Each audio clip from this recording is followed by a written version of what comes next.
Yes, you motherfuckers, it's that time of the week again, bitch. That's right, it's another episode of Old School, New School Comedy Podcast, and I am your shit-talking host, hashtag strongest female comedian, Christy Miller, and I am coming to you kind of live, yeah, there's a poll somewhere in this fucking place, from the world-famous Comic Strip Live here in New York City.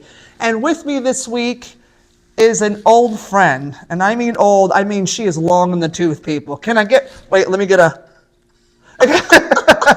No, I've known her for a really long time. I haven't seen her in 100 years, but she still looks the same. She's still my girl. She has a blog out on Substack called The Cruise Ship Comedian, and you can see her everywhere. And if you like to take boats to places with other white trash people for weeks at a time, you may have seen her tell jokes there. God bless her for that. This is my girl, Christina Walkinshaw. Hello, Christy. Such an asshole. See, I haven't changed. I mean, I love it. I mean, that's what the shit talking is about. And cruise ships. Yeah, you would have a field day out there. I did one cruise ship. Okay. Which one? It was, okay. It was a charter cruise. Oh, see, that one, that actually appeals to me. Yeah, it did until I realized what I'd gotten myself into. Now, for those of you that know, it was a swingers cruise. Oh, yeah, I want to do that. You would be great on it. I couldn't, because I talk a lot of shit, but seeing like 3,000 fat, ugly, over the hill, naked people fucking on a deck. We're called cruisers. Thank you. No, these are swingers, honey. These are a whole nother level. Oh yeah, when I say I would like to do that, I mean like the cruise, not the swinging. Yeah, you'd be great. Yeah, but it was like it was a lot of fun. Yeah. The theater was fun.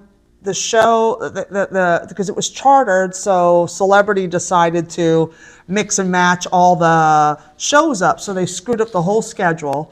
They put me on a day early when they docked. So these people had been docked in Aruba all day, partying in the sun, getting loaded and fucking all day. And then I went on at 10:15 that night, and then there was a midnight party. And it was naked people with neon, because it was an 80s party, the music was great, but it was so funny because they were like naked, and there was a naked couple in the audience. You know, it's a huge theater. I was going to ask you. The audience was naked? Naked. Most of them were naked, not negligees. And I saw everything, things that no Christian should ever see. Okay? Like the people that were naked shouldn't be. But, you know. But whenever there was one couple, they were butt-ass naked, older couple, and they were wearing masks and said, honey, you're covering the wrong hole. I'm sorry. That's not going to protect you from shit in this boat. Okay, this is a floating petri dish, you guys. It was so funny. And out of 1,100 people, this one dude got so offended by what I was saying. I said, are you fucking kidding me? You guys come here and fuck the neighborhood. And he was offended by, what was the joke? It was about Caitlyn Jenner, because she's a cunt. Okay. We were kicking her out of the alphabet. Kicked her out. The whole alphabet family has kicked her out. And I was making fun of her because she was a poor choice to be Woman of the Year. Like, give it to Laverne Cox. Let her be Woman of the Year if you're going to give it to a trans woman. Let her. She's a beautiful representation. There's women in Congress. There's so many amazingly powerful trans women, but because she's rich and in Hollywood, she gets it because it's like a photo op for it. And it was just and she uses the community for her own benefit, not to help the community. She don't give a fuck about her own community. She shits on them. So I was, making jokes, and people were loving it, and this one guy freaked out. You stop talking about how much you hate trans people. And I'm like, I don't hate trans people. I hate Caitlyn. What's are you kidding? And I told them all that shit, and then I doubled down. Because the bit is long. I have a whole bunch of chunks on Caitlyn. Because I have the Kardashians. I have folders of shit on them that I just roast them. And the audience was yelling at them to shut the fuck up, and it was so funny. And I just, it got real crazy. I go, this crowd of all people, you're the judgy ones? Really? Really, you're in your cul-de-sac Monday through Friday hiding that you're so prim and proper, and you come on this boat and fuck the entire neighborhood. I go, get the fuck out of here. Yeah. Oh, I let them have it. And it was Oh, they were man. clapping, like, yeah, like they were great. They were fantastic, but that one dude, I pissed him off so much, and then I found him outside and said, oh, I really love your shirt. I followed him. Do you try to do that like after a show when it Oh, doesn't go well? Do you try to make up with the person in the audience who Well, when was so pissy? I get heckled, I don't put them down. Yeah. No, I neither do I. build them up with positivity as I'm destroying them at the same time. So they have no receipts. And I'm the queen of no receipts, hunty. I'm sure I have some somewhere, but I have bodies somewhere. But it's, I try to build it because I don't want anybody to leave upset. It's comedy. Like, we're all in this to have a good time. And I've watched so many comics on the interwebs with their little crowd work clips and destroying hecklers, but like being brutally mean. Like you don't have to be that mean. Now that person's going to hate comedy and they're never going to go to a club again because of you. Yeah. You ruined it. And now the whole crowd is upset. Yeah. So I don't like to ruin the show. So I like to make them part of the show and have fun with them and build them up as I'm ripping them to shreds, but I'm building them up with positivity. It's so, I had one time I was in Nashville, and after the show, this one lady was so mad at me because she was disgusting. And she was so offended, but the whole crowd was just like on my side. They were amazing. It was like one of the funnest nights in Nashville. And the people came up to me after the show. They said, I cannot believe I've never seen a comedian destroy a heckler with so much love and encouragement and positivity. I've never seen that. That was amazing to watch. I said, oh yeah, they're not going to get me upset because I don't give a fuck. Yeah. They have to go home and I get to live rent free in their head for the rest of their lives. Yeah. I forget who they are 2 months later, but I think it's funny. But I'm not going to hurt them. I don't want to ruin their night, and I don't want to ruin your night. No, totally. And I don't want to ruin my night. I'm having a good time. Yeah. So, how do you handle boat hecklers? I mean, I definitely have a lot of late night shows. So Yes. what you're saying, like 10:30, and everybody's been hammered and in the sun all day. Like sometimes we're doing 11:30 p.m. shows, and honestly, like I can't even decide what I like or hate more. Like the people who are super drunk and heckling and talking, or the people that just like start to nod off in your show. Like there's sleeping people. Also, if the ship's too rocky, I've had people barfing in the crowd. I almost fell over because we hit some rough waters that night. Yeah. Because at night they speed those boats up to make up time. And during the day they slow them down so you can enjoy being outside. It's not rocky. But at night you hear their engines. They're in the fast lane. They're gunning it, Oh, yeah. And I'm like on the stage. I'm like, so I started circling the stage just to maintain balance. And there was people like falling over. One lady was passed out like this in the front. It was amazing. I'm like, this feels like home. There is so many variables out there. Like It's hard. It is hard, and you're already in your head about your own set. But then like crazy things can happen. Like I was on a ship last year, and during the day we had a man overboard, and we had to like turn the ship around. And then literally like a half an hour before I had to go on stage, the captain came on. And he was like, we've been released from the search and rescue mission for our missing guest. We're going to turn the ship back around now, continue going back to Mexico, because we turned around to go look for the man overboard, who was a missing guest at the first time he announced it or whatever. And then, I get to the comedy club, and they're like, anyway, so the guy's dead. Okay, because the captain also goes, thoughts and prayers go up to the family tonight. Like the entire ship has heard this, and then Here's Christine. Now they're like, da, da, da, da, da. now they're like, go be funny. Also, don't bring it up. Yeah. And you're like, it was like the most tone deaf show I've ever done in my life. Does that girl not know that somebody might have just died? Although, in a great spin on this story, they actually found the guy. They found him. Stop it. He was on Good Morning America. He's already more famous than I am. He was obviously probably. He might have been a little inebriated, as a lot of cruisers are. Yeah, they fall overboard by accident. Nobody is just falling off that railing. Anyways. But, See, because you're better than me. If they told me, don't mention it. All right, you guys, ready for jokes after the guy drowned, Oh, yeah. I would literally go out and say, they told me not to mention that guy went overboard and drowned, but I'm not going to mention it. I'm so not even going to talk about this guy as I'm roasting him. I would just do 5 minutes up front on how I'm not supposed to talk about this guy. Well, you told me not to talk about it, so I'm not talking about this guy overboard. I would so do it just to Like, come on. How do you not address an idiot overboard? Come on. That's good writing. I know. Trust me. I'm such a nerd, and I just did what I was told. But the other comic the next night, after they found the guy, because he had treaded water for like 18 hours, he found like a piece of driftwood or something, and he survived. Wait, he found driftwood in the middle of the ocean? Somewhere in the Gulf of Mexico. We had just left like Louisiana, so we were probably just out of the Mississippi. But anyways, he had been missing for like 18 hours or something. But the other comic, once we knew he was alive, he did address it on stage because I think he was kind of pissed that he was told not to bring it up. Yeah. But he gets on stage, and I don't even know if he really wrote this joke or if he was just saying that the other man in the elevator said this so that he didn't. You know, sometimes how you might put something in somebody else's voice. Be like the guy in the elevator said this, and I'm just repeating it. Right. So this isn't really my thought, right? Yeah. So you don't. Yeah, that's an old gag. But he was so funny. He was just like, yeah, I saw a guy in the elevator this morning, and he was like, treaded water for 18 hours. No, it was a white guy. But it killed. Yeah. Like it killed. The audience loved it. Because they were like, you have to address the elephant in the room. Yeah. And if there's something going on, I'm not going to back off. I can't. It's not my nature.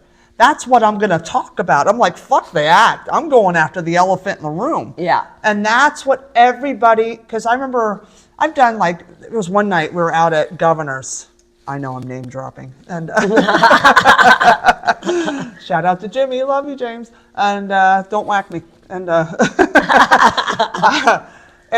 there was a benefit for Bob Nelson, an old school comic. He had cancer, and they did a big benefit. So I went out there to support, and my buddy Rob Bartlett was on stage. And Rob's very old school. He'll be on the show November 6th, so tune in for that episode. Oh, that's next week. Yes. So Bartlett is one of the funniest guys you will ever meet. And he's on stage, and mind you, the poor guy hasn't written a joke in like 30 years because he hasn't had to.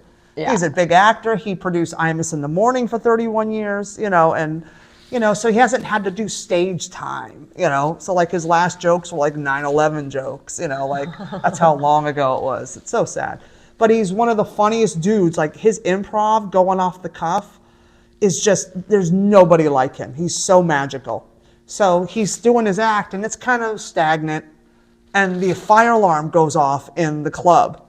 Somebody opened up the fire exit by accident, right? My God. And it's like, wait. And so the audience is like, what the fuck? Beep, nee. And like it's going off. And Rob's trying to like maintain composure. And finally he goes, oh, fuck. Who the fuck? And he goes out and it destroys. Like he just starts annihilating the club, the thing, and he's making fun of it. And then he's working it in. And it was so great. And I go, and I'm like, you have to address the elephant in the room. Oh, totally. Yeah, even though I didn't that night, but there's been other times. Well, you were trying to be a good girl because... Sometimes I am. I know. Well, it's because we can't get away with as much stuff as men do. I know, that's true. And that's corporate comedy out there, and you're getting like reviewed all the time, so it's just like... I can't. See, I'm not... You know me. I can't do that. I would be banned. I'll be canceled in 17 languages if I did that. Hey, that'll make you go viral, actually. That can be really good. See how many cruise lines you can get canceled from. Oh, dude, I tried to get canceled when my album came out.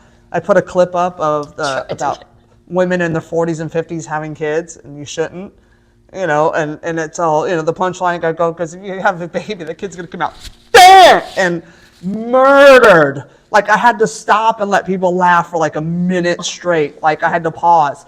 And they were screaming, like screams you can hear on the album.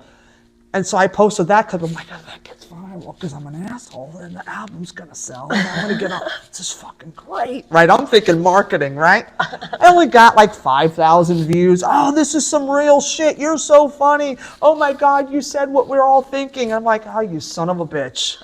How dare you love me like that? Backfired. They love you. I know. I'm like, son of a bitch. You're supposed to hate it and send it to all your friends. Say, look at this bitch. And then buy my album, Brutally Yours, on all streaming. I'm going to download that album now. You telling that story just worked. Yes! Another download. I'm so bad with self-promoting. Like, I don't make any of those clips. I know we're living in a clip world right now, and I'm not a clip girl at all. Like, I'm not... I don't know. I like it. That's one thing I like about being on the cruises. I feel like I get a little anonymity and I get to like fly under the radar, but make money and do nice long sets. Some for the, Dude, it's a great gig. People like, Michelle Ballin. Somebody just brought up her name to me, but I don't think I've met her. But she's the queen of cruise ships. Yeah. And also another friend of mine, Mike Wilson. Oh, okay. He rules the cruise ships for like 30. Like both of them have been on cruise ships for over 20-something years, right? So Ballin, I go, dude, she comes. I run into her at the Comedy Cellar. And she goes, oh, thank God, Christy, you're the only one here who knows who the fuck I am. And I said... It's definitely that now, yeah. I go, well, Michelle... She goes, none of the clubs know who I am. This fucking terrible. I don't like this shit. This is awful. This is such a bad. I feel horrible. I feel like I'm missing out. I go, really? You're missing out on a bunch of douchebags fighting over $50 spots?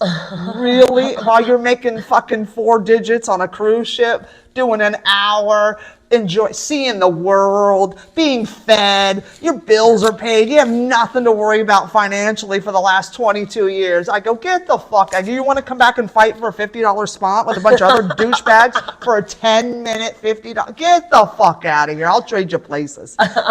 I know, and it's nice. It's such a perspective. I know, it's true, and I have to remember that, because sometimes I go a little stir crazy out there. For the most part, just text me when you're out there and say, bitch, talk me off the Lido deck. Travel, free food. But it's funny because then I always feel guilty when I'm in New York and I'm not really trying as hard. But I'm like, oh, I just did 10 half-an-hour sets, or I just did 10 45-minute sets this week. I'm good. I feel like I've gotten my fair share of stage time where I feel good. If I was getting 10 45-minute sets every 2 weeks, I would bend over in New York City, pull my pants down, spread my ass cheeks, and tell every club to kiss the inside of the rim. Nothing? All right. Did that work? Can I get spots? Last night I did 2 10-minute spots, and I swear to God, it's hard. I was so frazzled. I felt like I was there was a game of bingo bits in my head where I was like, oh, I got to pull this. I'm running out of time. Why did I make it a long set list? And it was like this, that, and I was just like, blah. I felt very rushed, and I felt I probably looked very spastic. But I also had some weird. It's been a while since I've sat at a table with a bunch of comedians. Do you know what I mean? I feel like I had a little social anxiety pre-show, just sitting down with all these comics that I barely knew, and I'm I almost didn't want to talk, and everybody's talking, everybody knows each other, and at one point I just hear another comic say something like, "Oh yeah, so quiet, nice but super quiet," and it turns out they were talking about the audience, but I was like, "Are you talking about me?" You're such a comic to make it all about her. Are you talking about me? It's only because I was being so quiet. But the thing is, they don't talk about other comics. They only talk about themselves and the audience, how their set was. Comics are such self-absorbed cocksuckers. You just know that. You've been on a boat too long. You've been away. You've been in civilization, not in civil. That's the creepiest part of being on a ship. Is that you're in the middle of the ocean and you have no land in sight. No. That creeped me out because I'm like, what if we die out here? I mean, I haven't swam. I can't breathe underwater. Oh, fuck. I always feel pretty safe out there because no guns allowed on board. So that's always nice. But these guns! Yeah. But Sorry, I didn't mean to do that. I did. Never mind. But when I'm backstage, on a cruise ship, I'm by myself. There's no other comics to talk to. It's me and my own world. It's very lonely. Pacing. Yeah, I just pace. I look at my notes. And I just kind of pace. And I'm like, whoa, trying to get myself all They had a piano player for the bar, for the lounge. Yeah. And her name's Amber. She lives in Colorado. Her and I became best friends in 5 minutes. Because it's oh my God, somebody with their clothes on. Oh, thank you, Lord. Thank you, Lord. So I would go up to the shitty gym because it was an old boat. So the gym sucked. So I'm trying to do deadlifts and I'm flying all over the place. I'm like, this is going to leave a mark somewhere. I'm going to take a window out and I'm going to fall overboard. But it was just but her and I just bonded. We were Siamese twins. It was so hilarious. And we were the only ones dressed. They said you had to wear clothes to go eat. There wasn't we were the only ones dressed. I walked into an orgy fully dressed with my purse on my back. I was I went the wrong way. and walked into 1,000 people on the deck just banging it out. And I went, oh my God, which way? And I couldn't get out. And I was freaking out. I had a panic attack. And I ran. I said, I'm never going outside again. Oh my God. I was so scared. Oh my God. It was so traumatizing seeing an old man sitting on the edge of the pool with his feet in it and his balls are hanging in the water. I'm like, oh, is it tea time? Come on, people. Nothing? Is this thing on? Oh my God. So, like, I'm so, like, it's like, you know, burn marks on the brain. You know, it's like I've been to Vietnam and I've seen things. I wonder how long it takes them to, like, clean the ship after. So the next week could be some, like, I don't know, charter ship for, like, Kesha, or, like, I don't know, like, a lot of different celebrities do charter, like Chris Jericho does one, and other swingers do one. But some of these, I think Bert Kreischer's starting one too. Sure he is, because it's the one place he can take his shirt off without getting harpooned. Just kidding, Bert. You know I love you. He hates me. No, he doesn't even know I exist. I left before. See, I left the Comedy Store before that whole wave came in. I left in 05. You were a paid regular at the Comedy Store, like, way back in the day. Yeah. When, like, Mitzi was coherent. Yeah, when women barely got past the Comedy Store. And I you were was like one of three I can think of. Yeah. Off the top of my head. Yeah, I was old school, and I was a waitress, and I was doing comedy, and that was unheard of. Yeah. Mitzi was like, no, I don't like it. And then when she found out I was a waitress and I was a performer, she knew I was a waitress because I worked for her. But us comics all worked at the store. We worked phones, we worked cover booth, I worked in accounting. I was Scott Day, our old talent coordinator's assistant. I worked I was a waitress. I'm like, what else am I going to do? And I do shit for her. So Mitzi used to call me her all-around girl. Aww. So when she found out by accident, they were trying to hide it from her because they didn't want me to get fired. And when she found out, she goes, Christy's our performer? Ha, that's great. And Scott Day and Mike Becker and Dave Schul and them went, woof. Like, they were so relieved. So I didn't have to hide from her anymore when I was there to do, like, potluck or a belly room show, because I always had to hide. As waitresses weren't allowed to be there on their nights off. I didn't know that. Yeah, it was like, you were only allowed to talk to comics if they were ordering a drink. Other than that, you shut your mouth and you serve drinks. Oh my God, I didn't know that. Yeah, because Sammy ran off with a waitress in '78. Oh, I like that. These are the old school comedy stores. Yeah, these are the stories. I have millions of them because I was there. Well, not in '78. Fuck you, people. But in the mid '90s, and it was just a free for all there. But Mitzi was really good to me, and but yeah, that was back in the day. So all those guys came in way after me. Oh yeah, because I went there. My little stint, my free trial of America was 2002 to 2006. We'll call it that. But yeah, so when I came in, and of course I was dating Sam. Yeah, Sam Tripoli for all you guys. Yeah, so I was, and I had been doing comedy for a whole 4 years before that in Canada. You're so awesome. Okay. But everybody knew me as Sam's girlfriend. Yes. Nobody knew me as a comedian in the beginning. But yeah, anyways, obviously I hung out at the Comedy Store all the time, and that's when we met. But I remember that crew, like I remember Sebastian just like doing spots, and like there's Sam and Brett Ernst and. I was the only girl, Yeah, Skippy and James Painter. Yeah. I miss James Painter. Yeah. Here's another one you're going to hate. I know. Oh my God. Everybody has a Painter impression. I know. Yeah, he was very memorable. What happened to those guys now? Where are all those guys today? Whatever. Well, Sebastian, I heard he's I heard Sebastian's okay. He's a loser selling out the garden. This guy.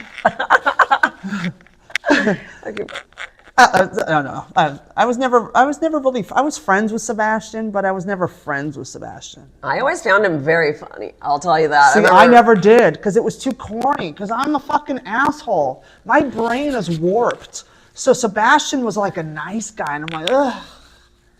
So nice and and now look at him. He's fucking doing it, and I'm sitting here with a fucking recorder and I'm gonna kill myself right now. Sebastian, I'm sorry. I didn't mean to talk shit about you back in then.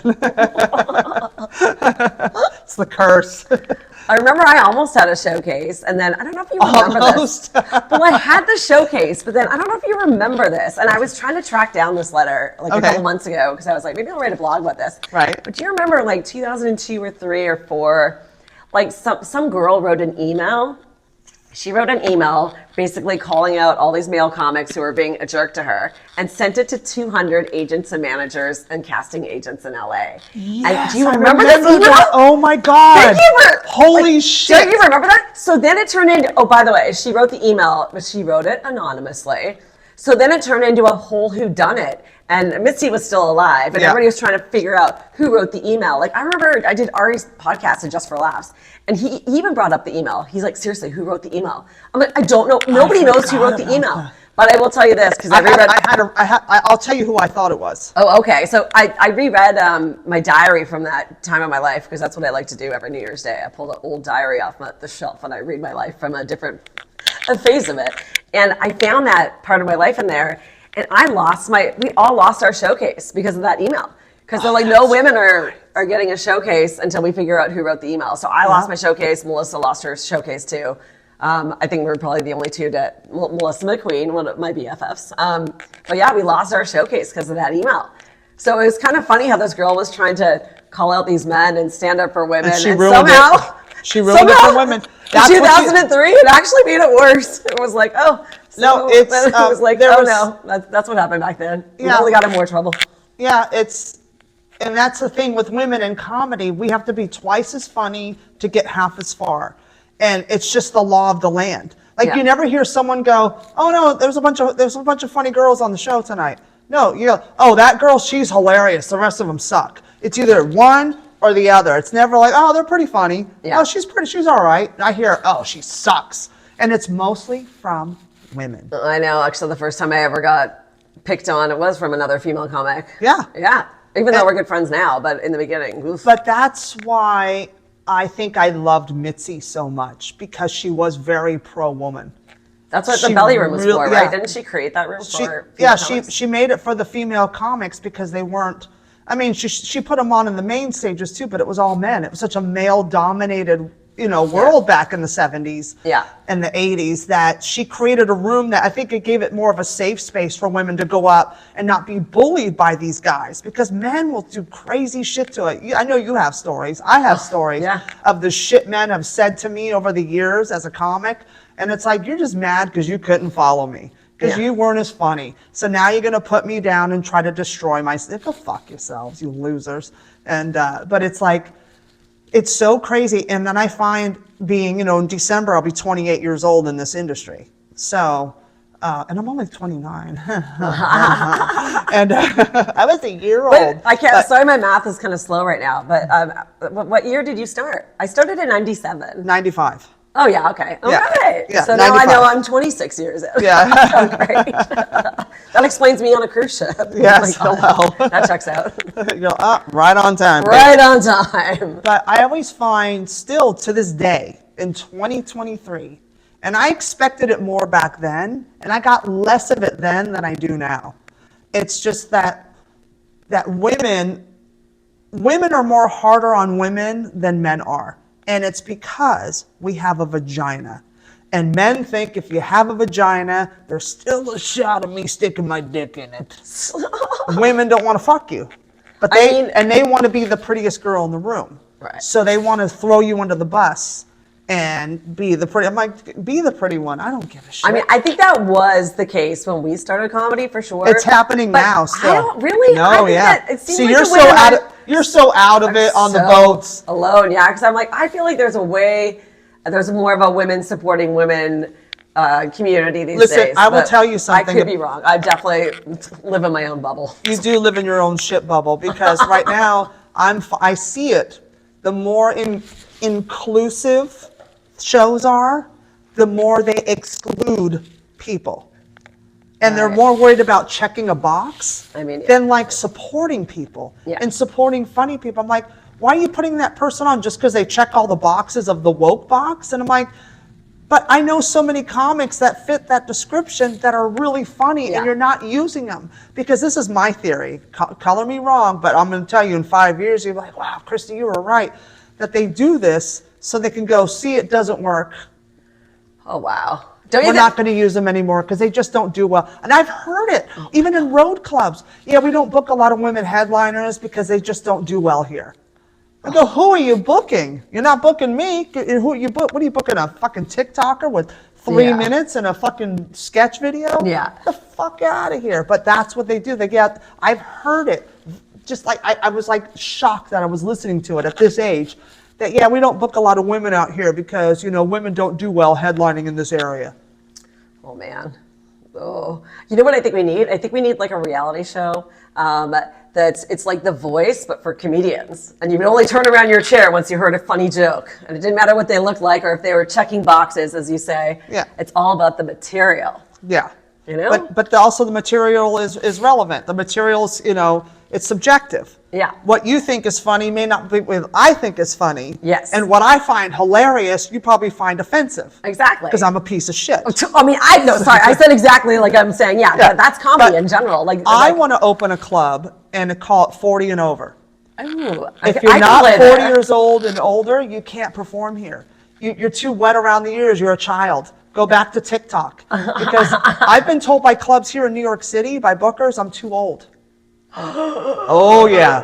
Oh yeah.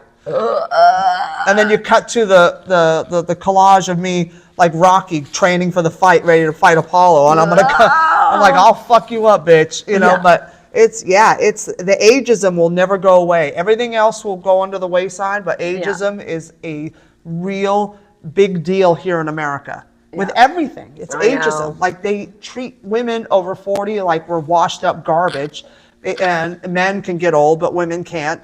And people get over a certain age, all of a sudden they're not funny anymore. I'm like, we're funnier than all your hack acts that you got on. You've been doing it for 3 years. Yeah. Because we have the life experience. Exactly. Comedy should get better with age. 10,000 hours to be an expert? Exactly. These guys haven't even been alive for 10,000 hours. Exactly. Yeah. It's just like, it's so crazy to me. So that's my story. But wait, we still have to go back. You said you had a theory.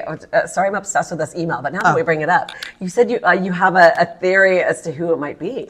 Yeah. It's because I still don't know to this day. I thought I did. We thought we tracked down. Okay, who did you guys think it was?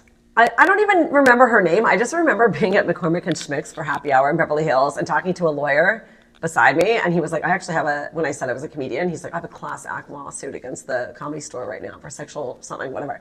And then I was like, who started this? But I don't think he was supposed to tell me, but I don't know. He mentioned, I can't remember her name. I can't remember her name. Is she older? I didn't know her. Even when he said the name, I didn't actually personally know her. Which explains why I never got that I'm probably going to get, well, everybody hates this girl anyway. Judy Chinchado? That was the one. That is the girl. That's who this man said it might be. Thank you. No, well, hold on, let me get the applause. I don't. Thank you.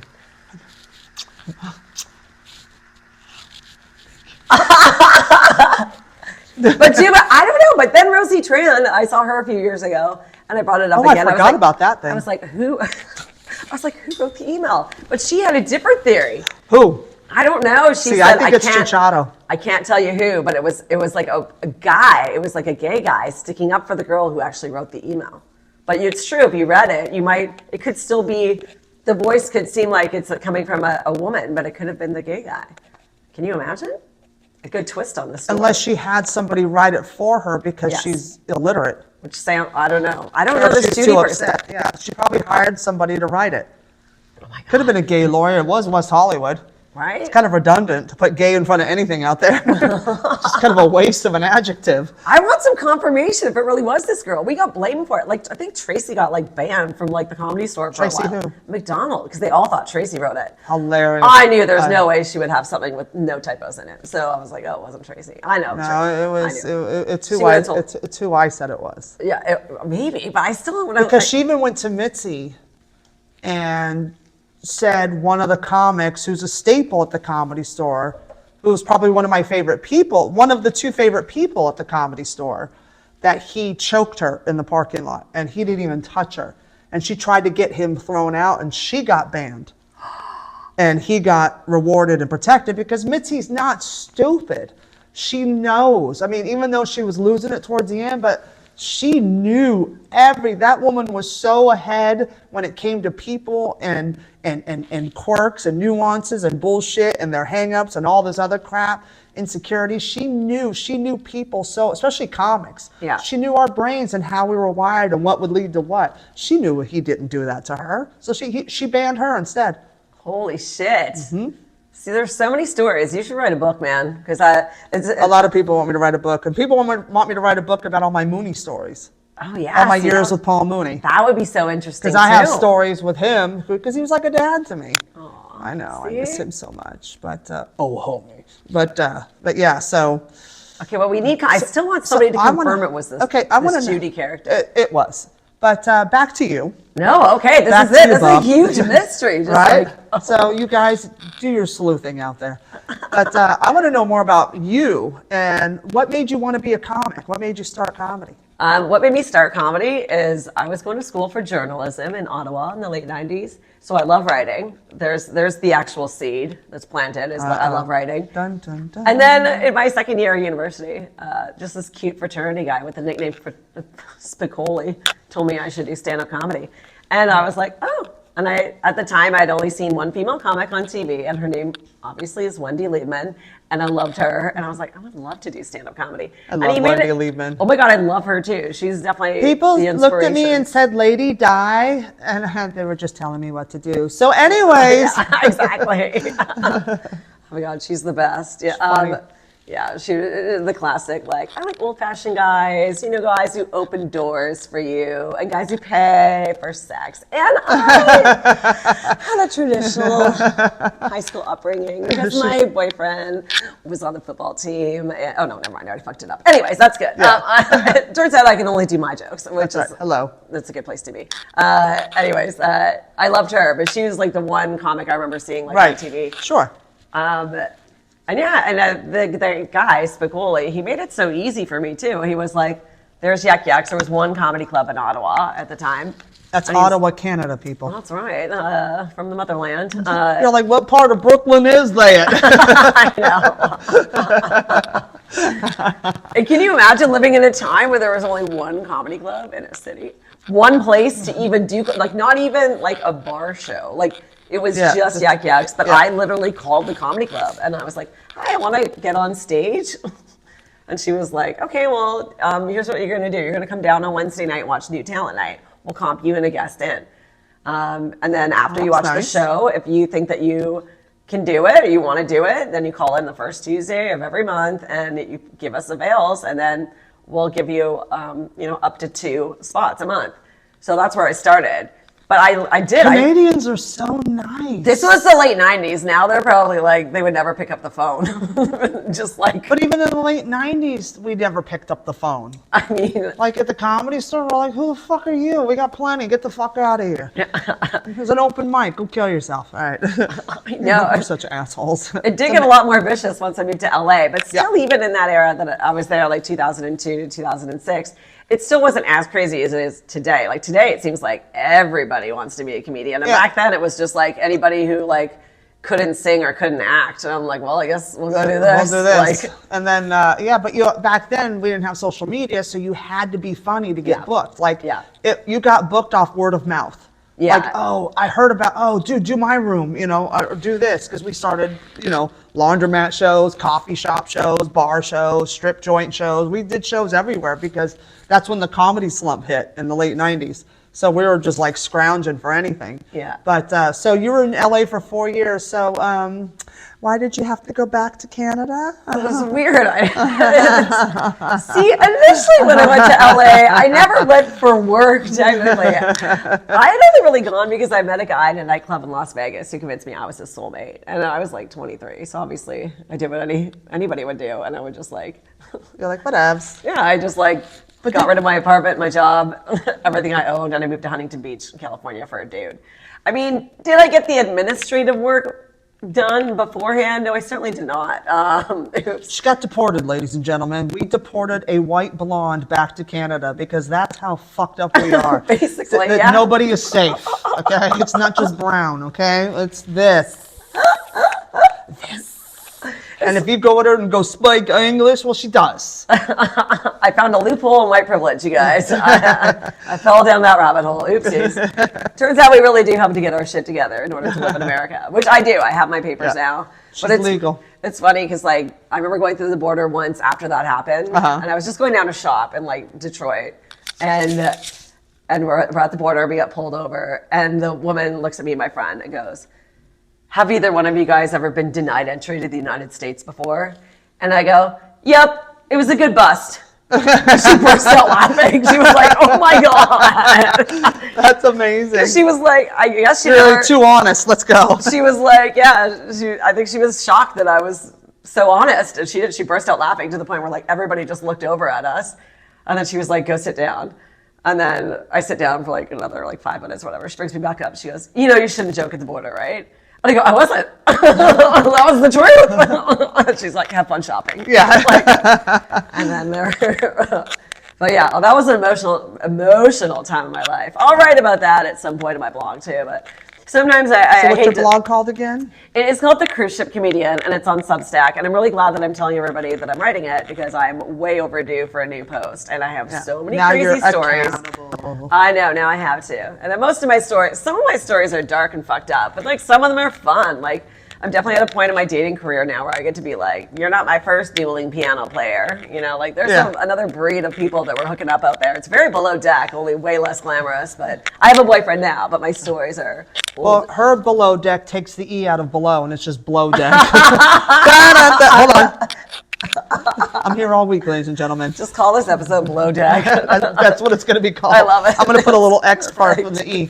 So Below Deck. I love that you're here, and I always end the show with 2 silly questions because it's fun and it's silly and no one else ever talks about it because everybody always talks about themselves because we're comics. We're asshole, narcissistic, self-absorbed, love the smell of our own farts people. I do love the smell of my own farts. Because you're a comic. So I always ask, is there a bit, a comic that you've seen has written that made you go, "God damn, that's brilliant. I wish I had written that first"? I mean, I feel that a lot, but I'm also tragic at remembering jokes. So like I just watched Michelle Wolf's like new special, the 3-parter. I heard it's really good. Oh my God, I loved it. So like, let's just put all of those in that pile. The entire series. Just like all of Michelle Wolf. And then just because I was kind of thinking about it when you texted me the other day, I just saw a Neil Brennan joke. I'm talking about the most famous, like great comics. Of course, you guys will all know these bits. I should have pulled somebody out of the woodwork. And last week I had a guy talk about a local guy that no one's ever going to hear of, and it was a great bit. And that's fun. But this is just tells us, it just gives people fodder. It's part of comedy history. Yeah, I mean, I loved it. It's just a reel I saw the other day where he was talking about how like just like the bullshit of student loans and how they're basically like small business loans that you would never get if you went into the bank and applied for them. Right. You go into the bank, you're like, "Okay, so you're going to give me $150,000 and I'm going to get drunk for 4 years." But in the end, I'm not paying this back. I know. I'm going to have a degree in sociology. And you're going to be out $150,000. And I'm going to give you $80 a month for the next 280 years or something. Hilarious. That's cute. It was a good bit. That's cute. Yeah. Do you remember who it was? What was that? It was Neil Brennan. Oh, that's right. You did say that. Yeah. Sorry. I'm old. It's sometimers. But everybody who listens to this podcast probably knows all these comics. I but should have been great. like, No. It's good. It's good. Like one of my favorite bits is Chappelle's bit about, girls dressing like sluts. And you can't talk to me like that. Just because I'm dressed like this doesn't mean I'm like that. And then he says, like, what if I was wearing a cop uniform and you come running up to me going, officer, please help. I was just attacked. He goes, what makes you think I'm a cop? Well, you're dressed like one. Well, just because I'm dressed like this doesn't mean I am one. It's like, why didn't I think of that? I hate you. You beat me to it, you asshole. So it's like stuff like that. That's what's fun. Oh, I know. And then my favorite too, because I opened for Paul Mooney for so many years, and he used to close his set with street jokes.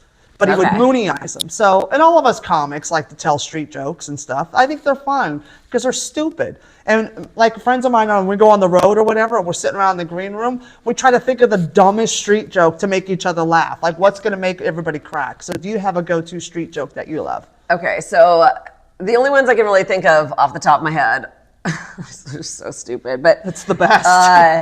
they're kid street jokes because Those are after even better. this is what happens. Okay, so I do my PG show. I have to perform for children, Right. And after the show, like sometimes the kids will like get in a line and they'll wait to like tell me their joke, right? Aww. I know, no, I kind of feel like Santa Claus. Wait Hey, little boy, what joke do you want to tell me this year?